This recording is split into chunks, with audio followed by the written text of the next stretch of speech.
Après avoir raconté la parole des terrains, Jésus allait encore exposer d'autres paraboles à la foule, cette fois sur le thème du royaume des cieux.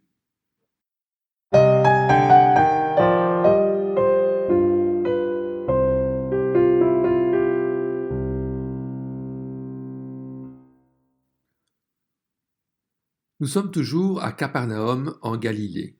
Les trois premières paraboles proposées par Jésus sur la thématique du royaume allaient présenter l'apparence extérieure du royaume en l'absence du roi. Voici la première de ces paraboles, celle du froment et de l'ivraie. Le royaume des cieux, dit Jésus, ressemble à un homme qui avait semé une bonne semence dans son champ. Mais pendant que les gens dormaient, son ennemi vint, sema de l'ivraie parmi le blé et s'en alla. Lorsque le blé eut poussé et donné du fruit, la mauvaise herbe apparut aussi. Les serviteurs du maître de la maison vinrent lui dire : « Seigneur, n'as-tu pas semé une bonne semence dans ton champ ?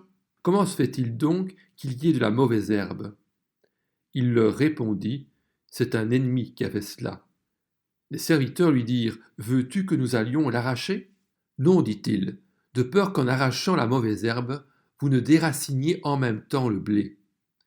Laissez l'un et l'autre pousser ensemble, jusqu'à la moisson. Et au moment de la moisson, je dirai au moissonneur : arrachez d'abord la mauvaise herbe et liez-la en gerbe pour la brûler, mais amassez le blé dans mon grenier. » Cette parabole présentée à la foule serait expliquée aux disciples un peu plus tard. Lorsque, rentrés à la maison, ses disciples s'approchèrent de lui en disant : « Explique-nous la parabole de la mauvaise herbe dans le champ. » Il leur répondit : « Celui qui sème la bonne semence, c'est le Fils de l'homme. Le champ, c'est le monde. La bonne semence, ce sont les enfants du royaume. La mauvaise herbe, ce sont les enfants du mal. L'ennemi qui l'a semé, c'est le diable. La moisson, c'est la fin du monde. Les moissonneurs, ce sont les anges. » Tout comme on arrache la mauvaise herbe et la jette au feu, on fera de même à la fin du monde. Le Fils de l'homme enverra ses anges. Ils arracheront de son royaume tous les pièges et ceux qui commettent le mal, et ils les jetteront dans la fournaise de feu où il y aura des pleurs et des grincements de dents. Alors, les justes resplendiront comme le soleil dans le royaume de leur Père. Que celui qui a des oreilles pour entendre, entende. L'ivraie est une plante herbacée de la famille des graminées, qui ressemble beaucoup au blé dans les premiers stades de sa croissance. Son grain est amer. Mélangé au blé, il peut causer des malaises graves et même des empoisonnements. C'est au moment de la moisson que l'on distingue le mieux les deux plantes, car le blé courbe son épi lourd, alors que l'ivraie garde le sien érigé bien droit. C'était l'une des plaies des cultivateurs du Moyen-Orient, car les racines des deux plantes étaient généralement imbriquées de façon inextricable l'une dans l'autre. Cependant, comme l'ivraie était plus courte que le blé, les moissonneurs coupaient le blé juste sous l'épi et laissaient sa tige, et l'ivraie sur place. Les deux étaient coupés par la suite pour servir de combustible. Au 1er siècle, la plupart des forêts de la Palestine avaient été coupées et il fallait utiliser tout ce qui pouvait brûler pour alimenter les foyers. Dans les églises actuelles se trouvent de vrais et de faux croyants. Ils se confondent comme les tiges de l'ivraie avec celles du blé, jusqu'à ce que les fruits paraissent. Dès lors, il est trop tard pour les séparer. Jésus en attribuait la faute aux hommes, qui dormaient pendant que l'ennemi semait sa mauvaise graine.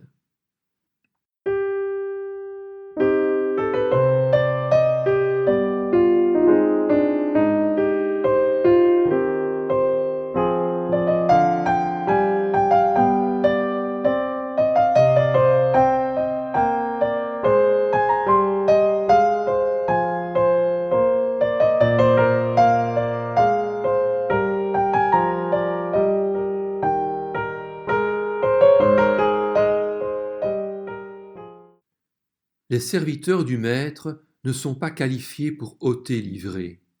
Ceux qui, au cours des siècles, ont prétendu ôter l'ivraie n'ont souvent fait que déraciner le blé. Seul Christ est habilité à opérer la sélection finale. Plus tard, il enverra pour cela d'autres serviteurs, les anges.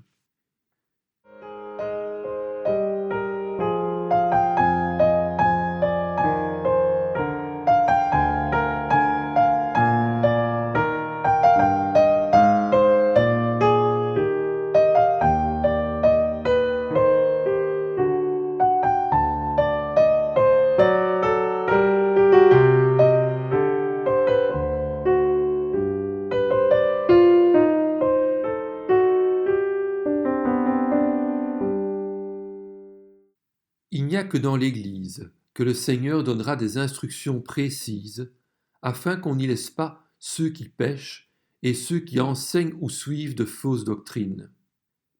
Mais revenons peu de temps en arrière.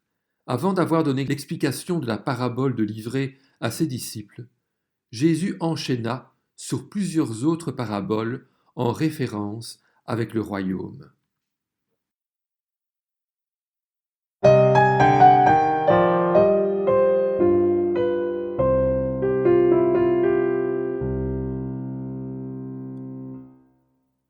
Précédemment, dans la parabole du semeur, Jésus avait laissé entendre qu'une grande partie de la semence tomberait sur un sol improductif, ce qui pouvait être décourageant pour ceux qui semaient.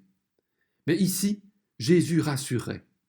La semence germerait et pousserait malgré tout, et la récolte se ferait au moment opportun si les semailles se faisaient avec persévérance. Il dit à la foule, « Voici à quoi ressemble le royaume de Dieu.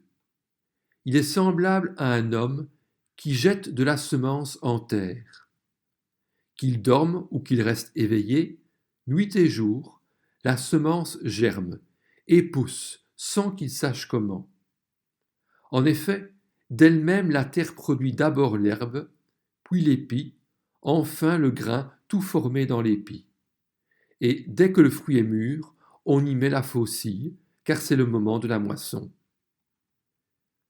Cette parabole soulignait le pouvoir mystérieux contenu dans la semence.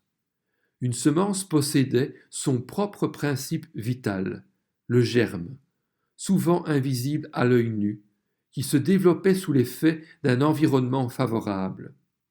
Rien ne servait de s'agiter, car la semence germait et croissait sans nécessiter l'effort de l'homme. Cette parabole voulait prévenir les disciples contre toute impatience. En temps voulu, Dieu donnerait la croissance à la parole semée. Rien ne pouvait arrêter la puissance de vie contenue en elle. Jésus adressa encore à la foule une autre parabole utilisant l'image d'une semence, celle du grain de moutarde.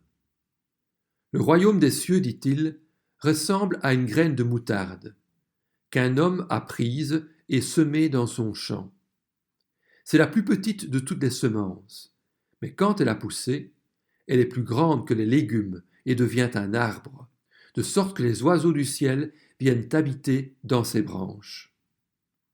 La semence dont il était question était une petite graine noire utilisée comme condiment piquant pour l'usage médicinal ou comme nourriture pour les oiseaux.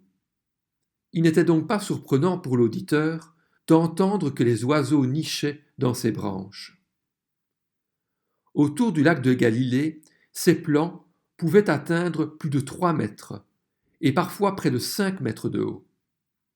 Aujourd'hui encore, on peut admirer des plants de moutarde devenus de vrais arbres de 2,50 m à 4 mètres de haut, avec un nombre infini de fleurs jaunes. Mais ce qui retenait l'attention, ce n'était pas tant la grandeur de l'arbre, symbole de la magnificence du règne à venir, que la petitesse de son commencement. Les graines de moutarde étaient effectivement très petites. Il en fallait 750 pour faire 1 gramme. Et Jésus avait commencé avec seulement 12 apôtres.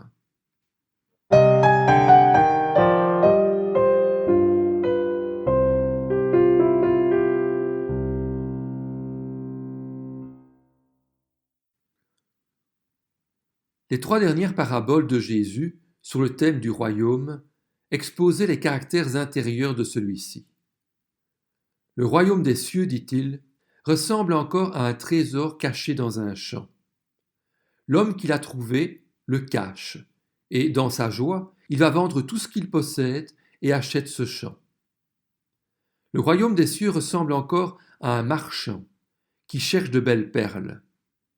Lorsqu'il a trouvé une perle de grande valeur, il est allé vendre tout ce qu'il possédait et l'a acheté. Le royaume des cieux ressemble encore à un filet jeté dans la mer et qui ramène des poissons de toutes sortes. Quand il est rempli, les pêcheurs le tirent sur le rivage et s'asseyent. Puis ils mettent dans les paniers ce qui est bon et jettent ce qui est mauvais. Il en ira de même à la fin du monde. Les anges viendront séparer les méchants d'avec les justes et les jetteront dans la fournaise de feu, où il y aura des pleurs et des grincements de dents. Jésus leur dit : « Avez-vous compris tout cela ? » ?»« Oui, Seigneur, répondirent-ils. Et il leur dit : « C'est pourquoi tout spécialiste de la loi, instruit de ce qui concerne le royaume des cieux, ressemble à un maître de maison, qui tire de son trésor des choses nouvelles et des choses anciennes. » Dans la parabole du trésor caché, c'était évidemment le trésor qui donnait de sa valeur au champ. Comme l'homme qui l'avait trouvé vendait tout ce qu'il avait pour acheter le champ, Jésus allait tout donner, jusqu'à sa vie, pour racheter le peuple que Dieu s'était acquis. La parabole de la perle impliquait le même renoncement et le même prix à payer. Une perle captivait le regard du marchand, comme l'Église attirait le regard de Christ. Il l'aimait plus que tout et se livrerait lui-même à la mort pour l'acquérir. Enfin, dans la parabole du filet, le tri opéré entre les bons poissons et ce qui était mauvais faisait référence à la séparation par les anges à la fin du monde entre les méchants et les justes. Par toutes ces paraboles, Jésus révélait que le royaume de Dieu serait établi sur terre lors de sa seconde venue, mais qu'entre-temps, le bon et le mal coexisteraient. Le soir venu, lorsque Jésus eut fini de dire ces paraboles, il partit de là après avoir renvoyé la foule.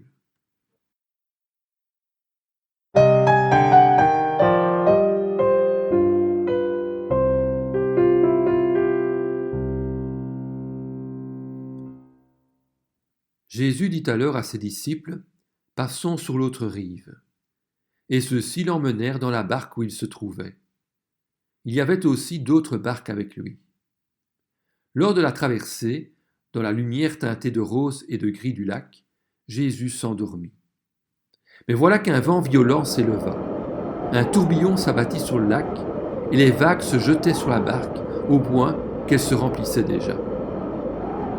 Entouré de collines de 300 mètres d'altitude, le lac de Galilée pouvait être secoué par de violentes tempêtes tourbillonnantes qui survenaient subitement lorsque les vents frais de la Méditerranée rencontraient les vents chauds en provenance du désert de Syrie et l'air humide au-dessus du lac. Les disciples prirent peur, car les bateaux n'étaient pas des plus résistants aux fortes tempêtes. C'étaient des embarcations de bois ventru assemblées à l'aide de tenons et de mortaises.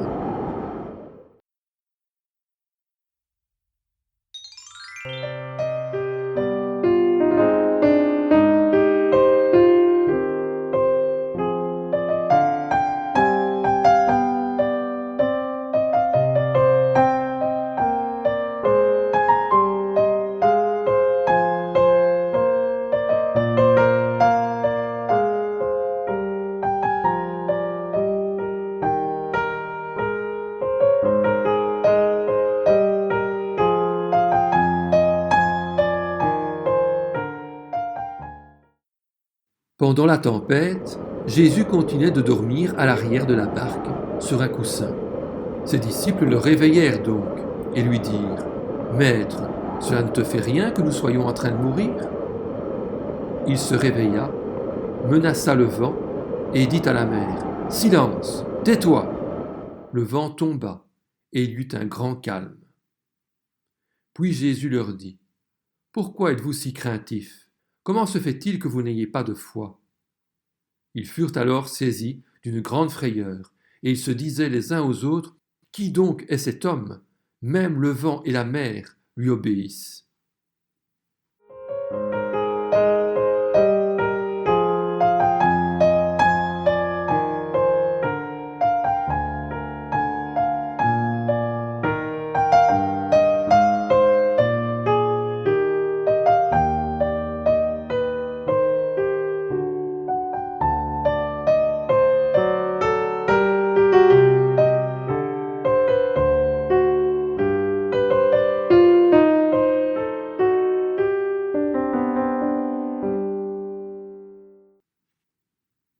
Jésus, qui vivait selon la volonté de Dieu, savait que le Père prendrait soin de lui. Mais l'incrédulité des disciples provoqua leur peur, et cette peur les amena à douter que Jésus se souciât réellement d'eux. Pourtant, rien ne pouvait empêcher les projets de Jésus. Ils auraient dû le savoir et ne pas douter de leur arrivée à destination. Cependant, Jésus n'avait pas promis un voyage de tout repos. Ainsi en est-il aussi pour chaque croyant. Si le but ultime nous est garanti et que Jésus prend soin de chacun, des tempêtes peuvent néanmoins survenir dans la vie, et celles-ci ne sont pas nécessairement cause de désobéissance. Une tempête survint, il est vrai, pour Jonas à cause de sa désobéissance, mais elle survint pour les disciples à cause de leur obéissance, afin de leur apprendre une leçon.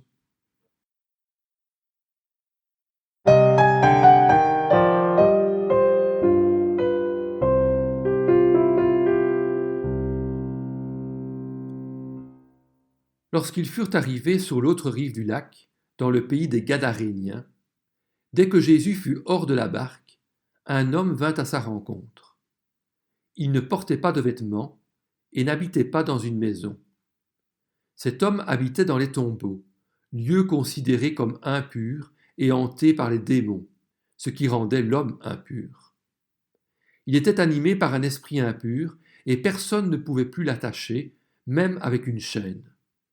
En effet, souvent, on l'avait attaché avec des fers aux pieds et des chaînes, mais il avait cassé les chaînes et brisé les fers, et personne n'avait la force de le maîtriser. Il était sans cesse, nuit et jour, dans les tombeaux et sur les montagnes, il criait et se blessait lui-même avec des pierres. La possession démoniaque n'était pas une simple maladie, mais une tentative satanique désespérée de déformer et de détruire l'image de Dieu dans l'homme. L'homme vit Jésus de loin, accourut, se prosterna devant lui par peur, sachant qui il était, et il s'écria d'une voix forte : « Que me veux-tu, Jésus, fils du Dieu très haut ? Je t'en supplie, au nom de Dieu, ne me tourmente pas. » En effet, Jésus lui disait : « Sors de cet homme, esprit impur. » Et il lui demanda : « Quel est ton nom ? » « Mon nom est Légion, car nous sommes nombreux, » répondit-il. Et il le suppliait avec insistance de ne pas les envoyer hors du pays, dans l'abîme.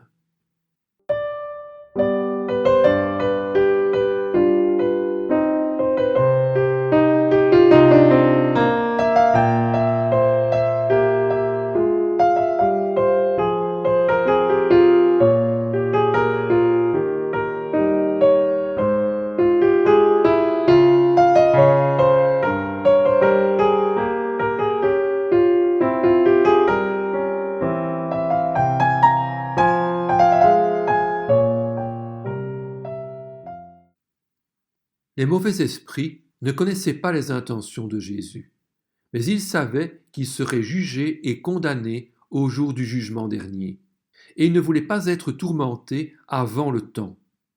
Or, l'ordre de Jésus leur faisait croire que ce jugement avait commencé.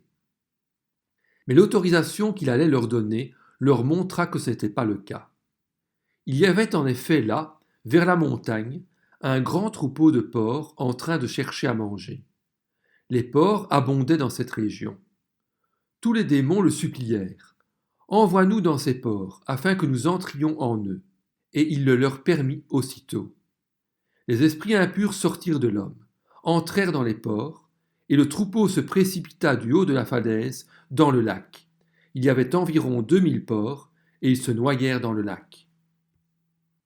L'autorisation de Jésus d'entrer dans les porcs ne signifiait pas qu'il avait demandé aux esprits de tuer ces porcs. Mais les mauvais esprits étaient comme leur maître, meurtriers. Cependant, les Géraséniens savaient que la loi interdisait de manger du porc, et par appât du gain, en élevaient quand même et tentaient leurs concitoyens de transgresser la loi. La mort de leur troupeau pouvait donc aussi être un jugement.